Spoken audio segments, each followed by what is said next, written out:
ಈಗಷ್ಟೇ ರೋಣ ಅನ್ನೋ ಸಿನಿಮಾನ ನೋಡಿದೆ. ಒಂಥರ ಪೊಲಿಟಿಕಲ್ ಡ್ರಾಮಾ ಅಂತ ಹೇಳ್ಬೋದು. ತುಂಬ ಡಿಫ್ರೆಂಟ್ ಜಾನರು, ಡಿಫ್ರೆಂಟ್ ಸ್ಟೋರಿನ ಡೈರೆಕ್ಟ್ರು ತಗೊಂಡಿದ್ದಾರೆ. ಆ್ಯಂಡ್ ಅವರ ನಿರ್ದೇಶನದಲ್ಲಿ ಸಹ ಯಶಸ್ವಿಯಾಗಿದ್ದಾರೆ.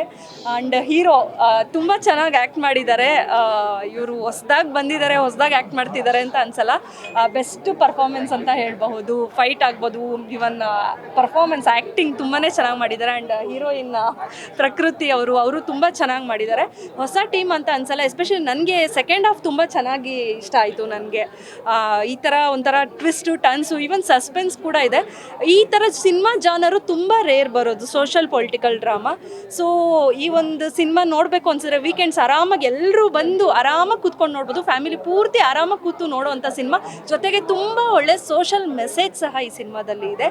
ಸೊ ಇಡೀ ಸಿನಿಮಾ ಟೀಮ್ಗೆ ಆಲ್ ದ ವೆರಿ ಬೆಸ್ಟ್ ಅಂತ ಹೇಳೋದಕ್ಕೆ ಇಷ್ಟಪಡ್ತೀವಿ. ಎಲ್ರಿಗೂ ನಮಸ್ಕಾರ. ಇವತ್ತು ನಮ್ಮ ಪ್ರೀಮಿಯರಲ್ಲಿ ರೆಸ್ಪಾನ್ಸ್ ನೋಡಿ ನನಗೆ ತುಂಬ ಖುಷಿ ಆಯಿತು. ಐ ಥಿಂಕ್ ಜನಕ್ಕೆ ತುಂಬ ಇಷ್ಟ ಆಗಿರೋದು ಒಂದು ಬಂದು ಜಾತ್ರೆ ಸಾಂಗು, ಇನ್ನೊಂದು ಆ್ಯಕ್ಷನ್ ಸೀಕ್ವೆನ್ಸಸ್ ಎಲ್ಲನೂ. ಏಕೆಂದರೆ ಸಿಕ್ಕಾಪಡೆ ವಿಸಲ್ಗಳಿತ್ತು ಥಿಯೇಟ್ರಲ್ಲಿ ಆ್ಯಂಡ್ ಚಿಯರ್ ಮಾಡೋದಿತ್ತು. ಅದೆಲ್ಲ ಕೇಳಿ ನಮಗೆ ತುಂಬ ಖುಷಿ ಆಗುತ್ತೆ ಆ್ಯಸ್ ಅ ಟೀಮ್. ನಮ್ಮ ಸಿನಿಮಾ ತುಂಬ ಚೆನ್ನಾಗಿ ಬಂದಿದೆ ಆ್ಯಂಡ್ ಜನ ಇದನ್ನು ಇಷ್ಟಪಡ್ತಾರೆ ಅನ್ನೋ ನಂಬಿಕೆ ಇದೆ ನನಗೆ. ಸೊ ದಯವಿಟ್ಟು ಈ ವೀಕೆಂಡ್ ಬರುತ್ತಲ್ಲ, ಥಿಯೇಟರ್ಗೆ ಬಂದು ನಮ್ಮ ಸಿನಿಮಾ ನೋಡಿ, ನಿಮಗೆ ಖಂಡಿತ ಇಷ್ಟ ಆಗುತ್ತೆ. ಆ್ಯಸ್ ಅ ಫ್ಯಾಮಿಲಿ ನೀವು ಖಂಡಿತ ಎಂಜಾಯ್ ಮಾಡ್ತೀರಾ. ಈಗಾಗಲೇ ಒಂದಷ್ಟು ಜನ ಸಿನಿಮಾನ ನೋಡಿದ್ದಾರೆ, ಎಲ್ಲರೂ ಖುಷಿನ ವ್ಯಕ್ತಪಡಿಸಿದ್ದಾರೆ. ಒಬ್ಬೊಬ್ಬರಿಗೆ ಒಂದೊಂದು ಕಂಟೆಂಟ್ ಇಷ್ಟ ಆಗ್ತಾ ಬಂದಿದೆ. ಈಗ ಕರ್ನಾಟಕದ ಜನತೆ ಒಂದಷ್ಟು ಜನ ಟ್ರೈಲರ್ ನೋಡಿದ್ದಾರೆ. ಟ್ರೈಲರ್ ನೋಡಿದಾಗ ಅವ್ರಿಗೇನೋ ಇಷ್ಟ ಆಗಿರುತ್ತೆ ಅಂತ ಅಂದ್ಕೊಂಡಿರ್ತೀನಿ. ದಯವಿಟ್ಟು ಎಲ್ಲರೂ ಥಿಯೇಟರ್ಸ್ಗೆ ನವೆಂಬರ್ 7ಕ್ಕೆ ಅಂದರೆ ನಾಳೆ ಶುಕ್ರವಾರದಿಂದ ರಿಲೀಸ್ ಆಗ್ತಿದೆ. ಎಲ್ಲರೂ ಥಿಯೇಟ್ರಿಗೆ ಬಂದು ಹೊಸ ಸಿನಿಮಾ, ಹೊಸ ಕಂಟೆಂಟಿಗೆ ಸಪೋರ್ಟ್ ಮಾಡಿ ಅಂತ ಕೇಳ್ಕೊತಾ ಇದ್ದೀನಿ. Thank you. ಏನು ಹೇಳ್ಬೇಕು ಗೊತ್ತಾಗ್ತಾ ಇಲ್ಲ. 7ನೇ ತಾರೀಕಿಗೆ ಸಿನಿಮಾ ಬರ್ತಾ ಇದೆ. ಅವ್ರಿಗೇನು ಜನಗಳಿಗೇನು ಬೇಕಲ್ಲ ಕಂಟೆಂಟ್ ಪ್ರತಿಯೊಂದು ಇದೆ. ಎಲ್ಲರೂ ಥಿಯೇಟ್ರಿಗೆ ಬಂದು ಹೊಸಬ್ರಿಗೆ ಸಪೋರ್ಟ್ ಮಾಡೋಕ್ಕಂತ ಕೇಳ್ಕೊಳ್ತಾ ಇದ್ದೀನಿ. Thank you. ಎಲ್ರಿಗೂ ನಮಸ್ಕಾರ. ಇದು ನಮ್ಮೆಲ್ಲರ ಮೊದಲ ಪ್ರಯತ್ನ. ಮೊದಲ ಪ್ರಯತ್ನ ಇವತ್ತು ಬೇರೆಯವ್ರ ಆಡಿಯನ್ಸ್ನ ಒಪಿನಿಯನ್ ನೋಡಿ ತುಂಬ ಖುಷಿ ಆಗ್ತಾ ಇದೆ.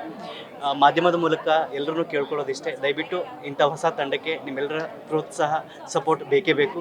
ದಯವಿಟ್ಟು ಸಿನಿಮಾ ಥಿಯೇಟ್ರಿಗೆ ಬಂದು ಸಿನಿಮಾನ ನೋಡಿ. ತುಂಬ ಪರಿಶ್ರಮದಿಂದ ಖುಷಿಪಟ್ಟು ಇಷ್ಟಪಟ್ಟು ಈ ಸಿನಿಮಾನ ನಾವು ಮಾಡಿದ್ದೀವಿ. ಪ್ರತಿಯೊಂದು ಏಜ್ ಗ್ರೂಪ್ದವರು ನೋಡುವಂತಹ ಒಂದು ಸಿನಿಮಾ. ಸೊ ಹಾಗಾಗಿ ದಯವಿಟ್ಟು ಥಿಯೇಟ್ರಿಗೆ ಬಂದು ಸಿನಿಮಾನ ನೋಡಿ ಈ ತಂಡನ ಗೆಲ್ಲಿಸಿ ಅಂತ ಕೇಳ್ಕೊತಾ ಇದ್ದೀನಿ. Thank you. ನಮ್ಮ ರೋಣ ಮೂವಿ ಗೊತ್ತು, ಇಡೀ ಕರ್ನಾಟಕಕ್ಕೆ ಗೊತ್ತು ಆಗಬೇಕು. ನೀವು ಹತ್ತಿರದಲ್ಲಿ ಇರುವಂಥ ಚಿತ್ರಮಂದಿರಗಳಿಗೆ ಹೋಗಿ ಕನ್ನಡ ಮೂವಿನ ಬೆಳೆಸಬೇಕು, ಕನ್ನಡ ಮೂವಿ ನೋಡಬೇಕು, ಕನ್ನಡ ಕಲಾವಿದರಿಗೆ ಬೆಳೆಸಬೇಕಂತ ನಿಮ್ಮಲ್ಲಿ ನಾನು ವಿನಂತಿಸಿಕೊಳ್ಳುತ್ತೇನೆ. ಜೈ ಹಿಂದ್, ಜೈ ಕರ್ನಾಟಕ. ಹೊಸ ಡೈರೆಕ್ಷನ್ ಅನಿಸುತ್ತಾ, ಏನು ಹೊಸ ಆ್ಯಕ್ಟಿಂಗ್ ಅನಿಸುತ್ತಾ, ಸಖತ್ತಾಗಿ ಮಾಡಿದ್ದಾರೆ. ನಿಜವಾಗ್ಲೂ ನಂಗಂತೂ ತುಂಬ ಇಷ್ಟ ಆಗುತ್ತೆ. ಅವ್ರು ಮಾಡಿದ್ದಾರೆ. ಇನ್ನೇನಿದ್ರು ನಿಮ್ಮ ಕೆಲಸ ಜನರಿಗೆ ತಲುಪಿಸ್ಬೇಕು ಅಷ್ಟೇ. ಅಂದರೆ ಹೆಲ್ಪ್ ಮಾಡಿ, ಜನರಿಗೆ ರೀಚ್ ಮಾಡಿ, ಹೊಸ ಕಲಾವಿದರನ್ನ ಬೆಳೆಸಬೇಕು. ನಮ್ಮ ಜನರು ಏನೋ ಥಿಯೇಟ್ರಿಗೆ ಬಂದು ಸಿನಿಮಾ ನೋಡ್ಬೇಕು. ದಯವಿಟ್ಟು ನಿಮ್ಮ ಕೈ ಮುಗಿದು ಕೇಳ್ಕೊತೀನಿ. ಹೊಸಬ್ರು ಬಂದಾಗ ಸ್ವಲ್ಪ ದಯವಿಟ್ಟು ಸಪೋರ್ಟ್ ಮಾಡಿ. ಯಾಕಂದರೆ ಮುಂದೆ ಫ್ಯೂಚರೇ ಅವ್ರನ್ನ ನೀವು ಬೆಳೆಸಿದ್ರೆ ಮುಂದೆ ಥಿಯೇಟ್ರಲ್ಲಿ ಸಿನಿಮಾನ ನೋಡ್ಬೋದು.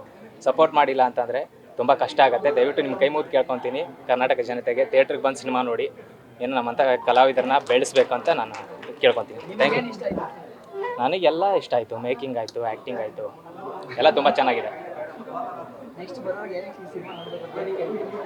ನೆಕ್ಸ್ಟ್ ಸರ್ ಯಾಕೆ ಈ ಸಿನಿಮಾ ಬಂದು ನೋಡಬೇಕಂದ್ರೆ ಹೊಸಬ್ರು ಮಾಡಿದ್ದಾರೆ. ಒಂದು ಕತೆ ಇದೆ, ರಾಜಕಾರಣಿಗಳು ಏನೇನು ಮಾಡ್ತಾರೆ ಏನೇನಿಲ್ಲ ಅಂತ. ಪ್ರೆಸೆಂಟ್ ಇವಾಗ ಏನು ನಡೀತಿದೆ ಅದನ್ನು ತೋರಿಸಿದ್ದಾರೆ. ಅದಕ್ಕೋಸ್ಕರ ಬಂದು ನೋಡಬೇಕು. Thank you sir. ಚೆನ್ನಾಗಿ ಮಾಡಿದ್ದಾರೆ. ಹೊಸ ಹೀರೋ ಅಂತಾನೆ ಅನ್ಸ ಚೆನ್ನಾಗಿ ಮಾಡಿದ್ದಾರೆ. ಆಕ್ಟು ಬನ್ನಿ, ಎಲ್ಲ ನೋಡಿ ಸಪೋರ್ಟ್ ಮಾಡಿ. ತುಂಬಾ ಚೆನ್ನಾಗಿ ಆಕ್ಟಿಂಗ್ ಮಾಡಿದ್ದಾರೆ. ರೋಣ ಫಿಲಮ್ನ ನೋಡಿ ಅರ್ಸಿ ಬೆಳೆಸಿ. Thank you so much.